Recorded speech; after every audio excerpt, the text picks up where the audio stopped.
বিশ্ব ক্রিকেটের সব রকম আপডেট পাওয়ার জন্য আমাদের চ্যানেলটিকে আজই সাবস্ক্রাইব করে রাখুন।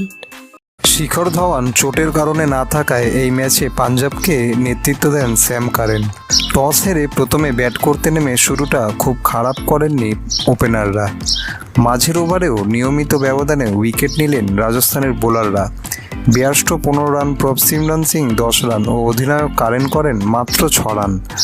পাঞ্জাবের আশা ছিল শশাঙ্ক সিং এই ম্যাচেও দলকে টানবেন, কিন্তু তিনি মাত্র 9 রান করে আউট হয়ে যান। চোট সারিয়ে খেলতে নামা লিভিংস্টোন করলেন মাত্র 21 রান, তাও রান আউট হয়ে গেলেন। শেষ পর্যন্ত 147 রানে শেষ হয়ে যায় পাঞ্জাবের ইনিংস। 148-এর জবাবে ব্যাট করতে নেমে রাজস্থান শুরুটা ভালোই করেছিল। এই ম্যাচ রাজস্থানের 15 ওভারে জেতার কথা ছিল, কিন্তু শেষ ওভারে মাত্র 3 উইকেটে জিতল রাজস্থান। ভিডিওটি ভালো লেগে থাকলে বাংলার ক্রিকেট চ্যানেলটিকে অবশ্যই সাবস্ক্রাইব করে দিন।